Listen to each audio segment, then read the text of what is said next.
예, 오늘은 속죄주 신분 성취 가운데 지난 시간에는 2장에서 마가복음 2장이죠. 속죄주 신분을 증거를 했어요. 증거하는 부분을 보았고 오늘은 마가복음 3장 아들의 신분 증거입니다. 마가복음은 신분에 의한 성취 증거하는 거예요. 마태복음은 직임에 의한 성취 증거. 신분에 대해서 계속 얘기를 하고 있습니다. 그래서 오늘은 아들의 신분에 증거하는 부분을 보도록 하겠다. 물론 1장에서도 아들의 신분 성취 보았는데요. 이 아들의 신분 성취는 오늘 보는 부분하고는 다른 방법으로 신분 성취를 보았고 오늘은 신분을 이렇게 이루었다는 걸 보았고 오늘은 아들의 신분을 증거하는 것을 봅니다. 지금 아들이기 때문에 이렇게 말할 수가 있다라는 것을 우리가 보는 거예요. 아, 그래서 하나님의 아들이구나. 이걸 볼 수 있는 겁니다. 예수가 그리스도이다. 그와 우리가 한 몸을 이루었다. 그렇기 때문에 이걸 이제 보는 거예요. 예수 믿는다는 게, 예수를 그리스도 믿는다는 게, 하나님을 믿는다는 게 뭐 그리 중요한가? 하나의 종교적 어, 방법 중에 하나인가 아닌가? 절대 아닙니다. 오직 이거밖에는 없다 이 말이지. 이 길밖에는 없고 하나님이 어떤 분인가를 우리가 이미 구약을 통해서 확인해 갔고 지금 신약을 통해서 확인해 가고 있는데 말 그대로 이 모든 창조 세계를 주관해 가신 분이라는 것을 우리가 보았지요. 그리고 그분을 지금 재차 확인해 가고 있는 겁니다.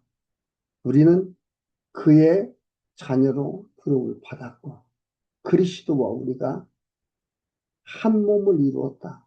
주님은 머리요 우리는 지체로서 한 몸을 이룸으로써 교회를 이루어야. 그게 바로 교회다. 교회로 이루어가고 있는 가운데서 확인해 가고 있습니다. 그렇기 때문에 이렇게 확인해 줌으로써 우리는 확신을 갖게 되는 거지. 더욱 평안하고, 더욱 당당하고, 더욱 담대하고, 더욱 자신이 넘쳐가는 겁니다. 3장 1절에서 6절까지 안식일에 사람을 고쳐 죄를 속하는 아들임을 알려줍니다. 안식일에 사람을 고치는 거예요. 안식일에는 아무것도 하지 말라고 했습니다. 할 수가 없었어요.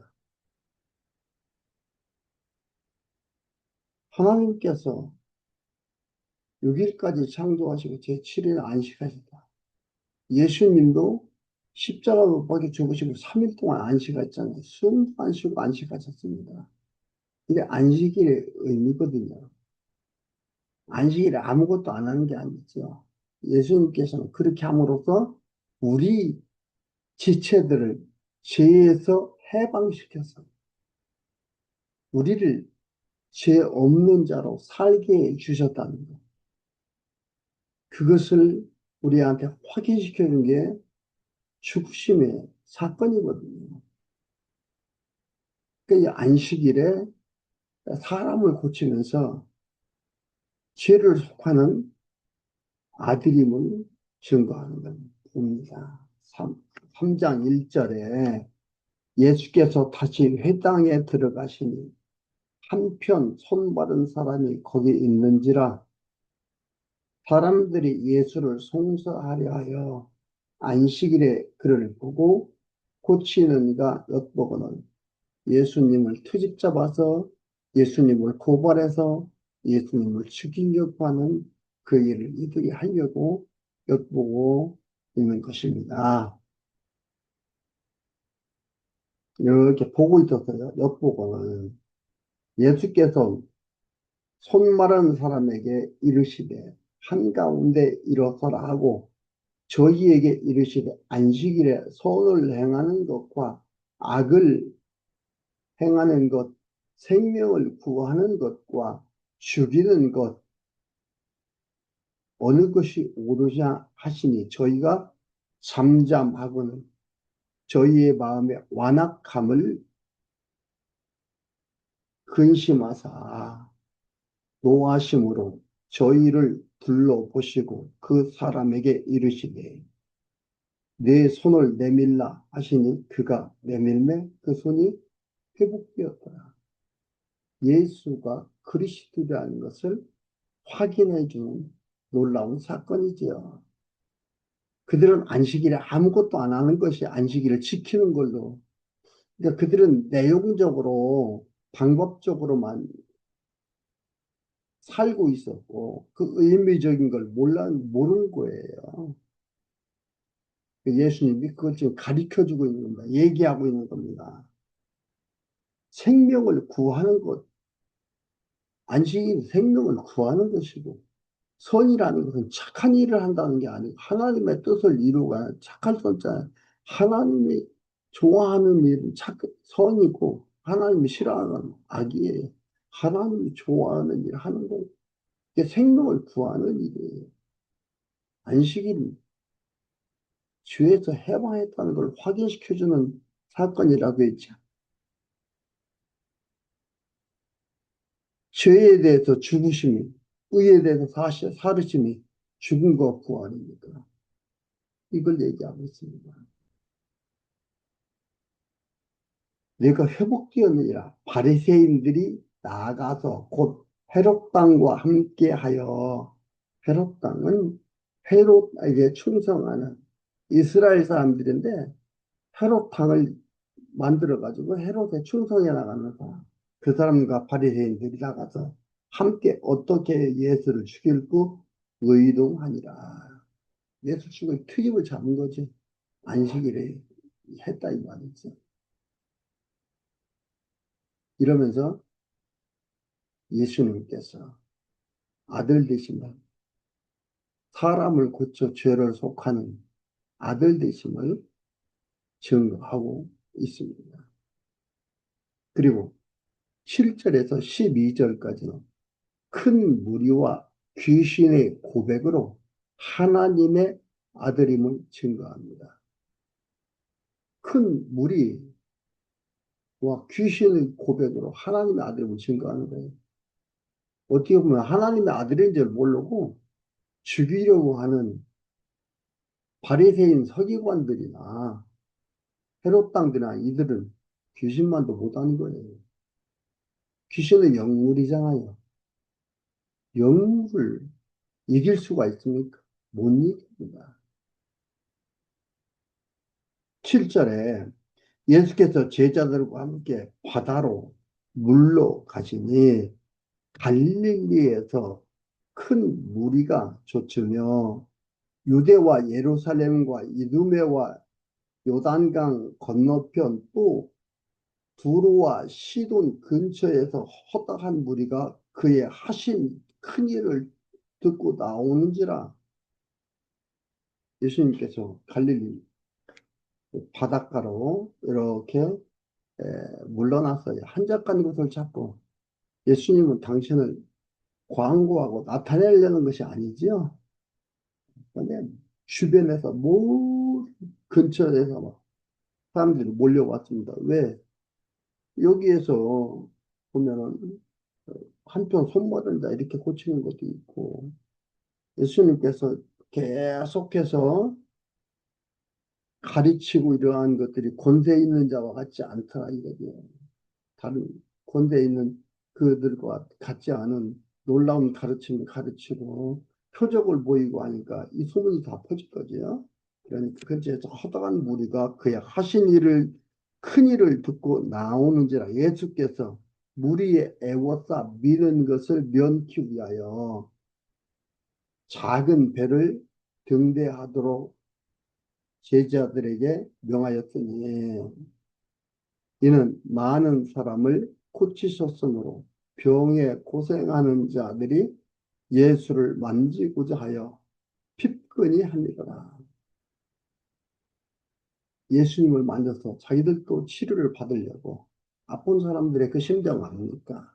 어쨌든 이 병에서 해방되고 싶어서 예수님을 만지고 이렇게 하려고 몰려드는 겁니다. 그러니까 그런 가운데 있죠. 그래서 그런데 11절에 더러운 귀신들도 그러니까 이게 뭐냐면 예수님을 만지기만 해도 예수님한테 가다 와도 예수님께서 말씀만 하시고 병이 나오니까 하나님의 아들이심을 신분이 아들됨을 증거하는 거죠. 나타내는 겁니다. 그리고 11절에 더러운 귀신들도 어느 때든지 예수를 보면 그 앞에 엎드려 부르짖어가로되 당신은 하나님의 아들이니라 하니 예수께서 자기를 나타내지 말라고 많이 경계하시니라. 자기를 나타내지 말라고 하니 예수님께서 왜 드러낼 자에게는 드러내시고 감출 자에게는 감추신다는 거죠. 그래서 보면요, 이 언약의 말씀의 성취예요. 이사야서 6장 한번 보겠습니다. 이사야서 6장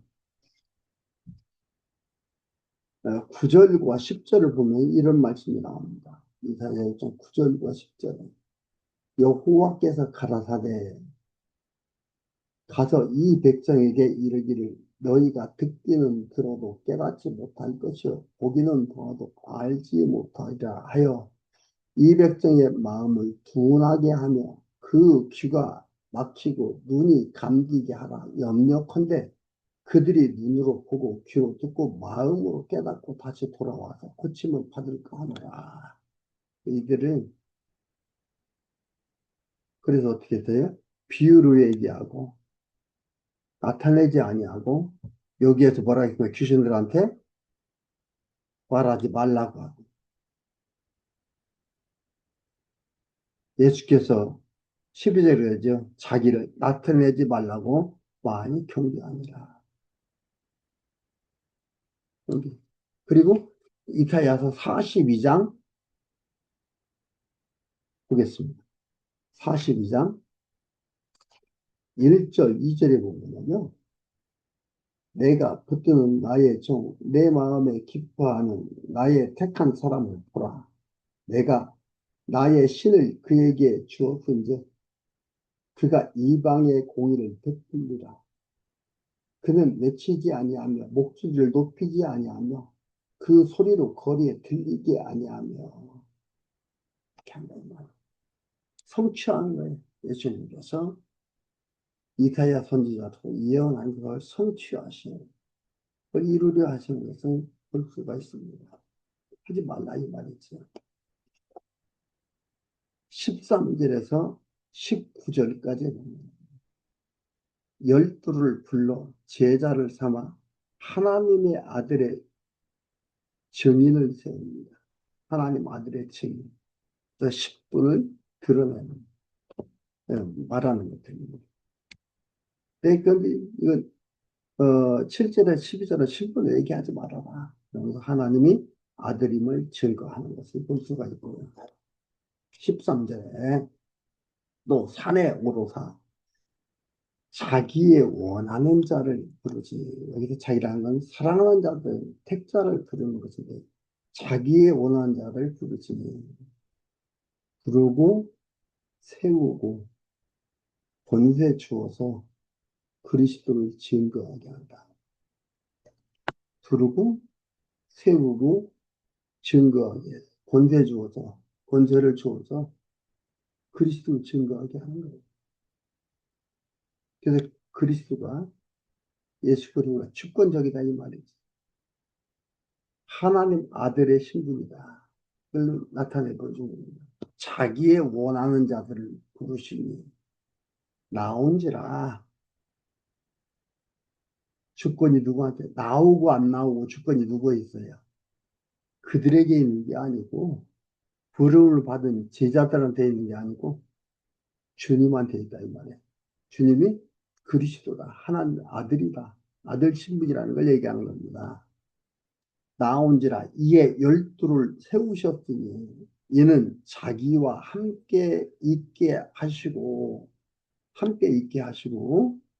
또 보내사 전도도 하며 귀신을 내어 쫓는 권세도 있게 하려 하심이로라.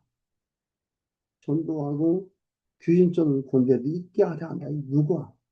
그리스도께서, 예수 그리스도께서 그 있게 한다. 이 말이야. 내가 능력이 있어 내 능력이 내 힘으로 하는 게 아니다 이 말이에요. 있게 하려 함이라 하심이로라. 이 열대를 세우셨더니 시몬에게 베드로라는 이름을 더하셨고 세베대의 아들 야고보와 야고보의 형제 요한이니 이 둘에게는 보아너게 우레의 아들이란 이름을 더하셨으며 또 안드레와 빌립과 바돌로메와 마테와 도마와 알페우의 아들 야고보와 및 다데오와 가나안인 시몬이며 또 다른 유다니 이는 예수를 판자더라. 잠언 16장 4절에 보면은 이런 말씀이 나왔습니다. 이걸 이렇게 해서 예수님을 팔 것을 이미 아는데 그러면은 가룟 유다를 제자로 안 삼았으면 되지 않겠느냐. 그렇지. 목적이 우리는 안 팔리고 오래 사는 게 목적인 걸로 보는 거겠죠. 아니요. 잠언 16장 4절에 보면은 뭐라고 하냐면은 여호와께서 온갖 것을 그 시음에 적당하게 지으셨다면 악인도 악한 날에 적당하게 하셨느니라. 가룟 유다도 악한 날에 적당하게 쓰임을 받기 위해서 지음을 받았다 이 말이에요. 그리고 제자로 부른 거예요. 그래서 여기서 가룟 유다니 이는 예수를 판자더라. 팔자로 제자로 부른 거예요. 예수님의 실수가 아니에요. 이는 제자로 부르면 안 돼. 예수님을 파는 일을 하도록 부름을 받은 자예요. 그래서 예수님이 뭐라고 했습니까? 안 태어났으면 좋을 뻔했다. 그런 얘기를 했잖아요. 그러니까 그는 그 일을 위해서 태어난 거예요.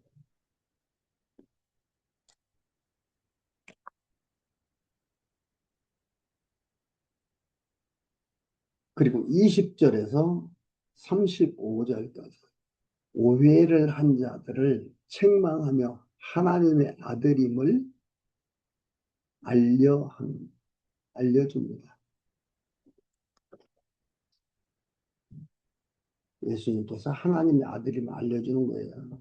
오해한 자들의 책망하는 것을 볼 수 있습니다. 집에 들어가시니 무리가 다시 모임으로, 그러니까 예수님이 어디 가기만 하면 무리들이 모이는 거예요. 앞에서 나온 대로 왜요? 병을 고치며. 그러니까 아팠던 사람의 심정을 여러분들이 기억하여서 어떻게 하면 이 병에서 놓였으면 해방했으면 좋겠다. 해방되었으면 좋겠다. 그러니까 예수님이 병을 고친다 그러고 예수님한테 가면 다 고치고 난다 하니까 예수님이 어디 계시다 하면은 몰려드는 겁니다.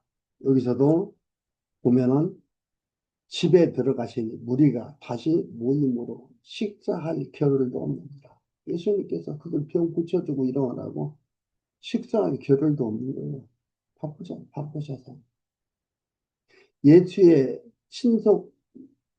친속들이 듣고 붙들러 나오니 이는 그가 미쳤다 함이로라.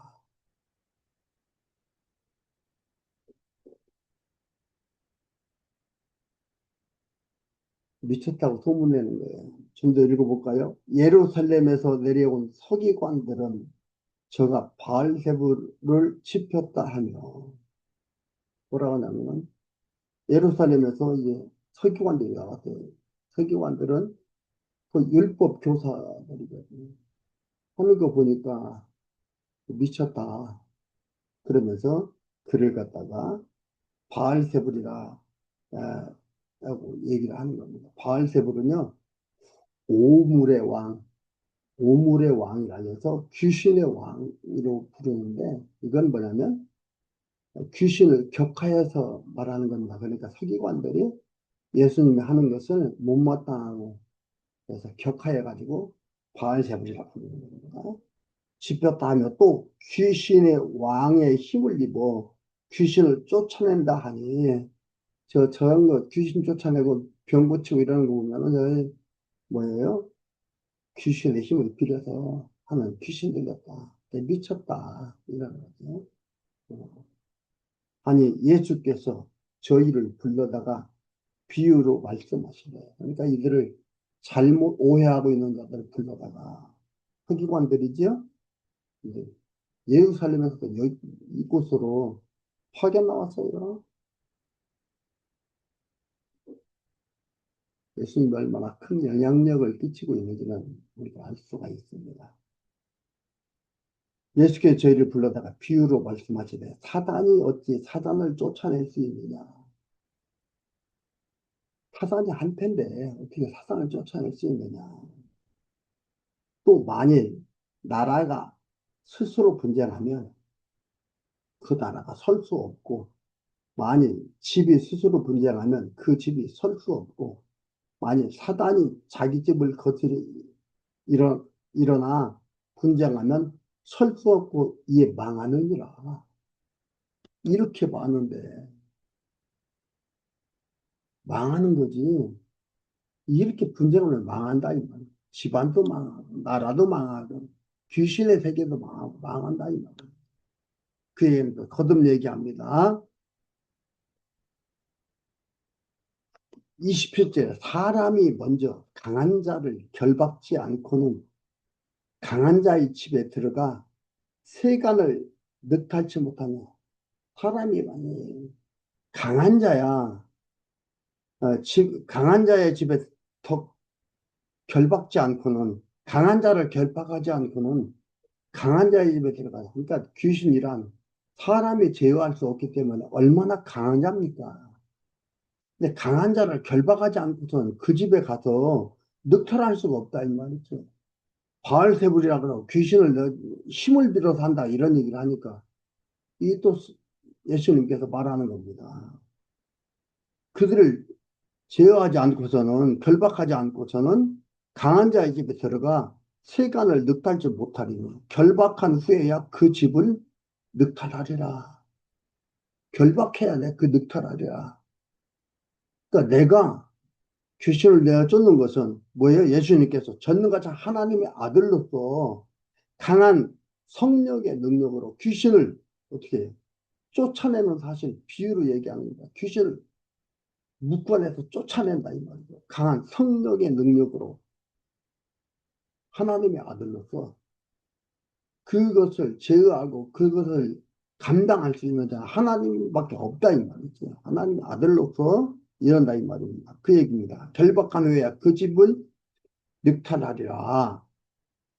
내가 진실로 너에게 이르노니 사람의 모든 죄와 무릇 회방하는 회방은 사하심을 얻어 모든 사람들의 죄는 다 용서를 받되 사하심을 얻지만은 누구든지 성령을 회방하는 자 성령 회방한다는 건 뭐예요? 성령의 능력으로 바알세불의 힘을 물리치고 그들을 이기는데 바알세불의 힘을 빌려서 이런 일을 한다고 하는 서기관들처럼 성령을 회방하는 자들은 많은 군정들로 서기관은 지도자거든요. 서기관들의 말을 듣고 많은 사람들로 예수 그리스도 믿지 못하게 하는 이러한 죄. 이게 바로 성령 회방죄입니다. 죄를 범하는 자. 이들은 뭐예요? 사하심을 영원히 얻지 못하고 영원한 죄에 처하느니라 하십니다. 용서를 못 한다. 예수 그리스도를 안 믿으면은 용서가 없다 이 말입니다. 이는 저희가 말하기를 더러운 귀신이 들렸다 하며, 그러니까 더러운 귀신이 들렸다 예수님한테 그렇게 얘기하니까 예수님 지금 이 얘기를 합니다. 잘못 알고 있는 것을 이렇게 비유로 또 설명해서 하나님 아들의 신분 가지고 있음을 얘기합니다. 그리고 31절 때에 예수의 모친과 동생들이 와서 밖에 서서 사람을 보내어 예수를 부르니 무리가 예수를 둘러 앉았다가 여짜오되 보소서 당신의 모친과 동생들과 누이들이 밖에서 찾나이다. 대답하시되 누가 내 모친이며 동생들이냐. 이 말은 뭐냐면 실제적으로 볼 때 육신의 동생, 모친, 자매들이 온 거예요. 그러니까 그들을 무시하는 게 아니고 우리들에게 가르치려는 주제를 의식하면서 하시는 얘기입니다. 여기는 우리들한테 가르치는 주제를 지금 의식하며 하는 얘기지. 이게 육신의 부모를 업신여기고 가족들을 무시하고 멸시하는 그러한 것들이 아니에요. 신령한 의미에서의 영적인 가족에 대해서 얘기를 하는 겁니다. 그 질문이에요. 누가 내 동생들이냐? 영적인 의미에서, 신령한 의미에서 영적인 가족들에 대한 질문을 얘기하는 거예요. 왜 지금 계속해서 그걸 하나님의 아들의 신분을 얘기하고 있고, 서기관들이 귀신 들렸다고 하는 거에 대해서도 비유를 통해서 말하고 있는데, 갑자기 가족 얘기냐? 그게 뭐냐면, 여기에도 신령한 의미에서의 가족을 얘기하는 거예요. 한, 주님, 하나님의 아들로서 우리는 한 가족이라는 것을, 영적인 가족이라는 것을 얘기하는 그러한 것을 얘기하고 있습니다. 그러면서 하는 것이 둘러 앉은 자들을 둘러보시며 가라사대 내 모친과 내 동생들을 신령한 의미에서 얘기하는 거죠.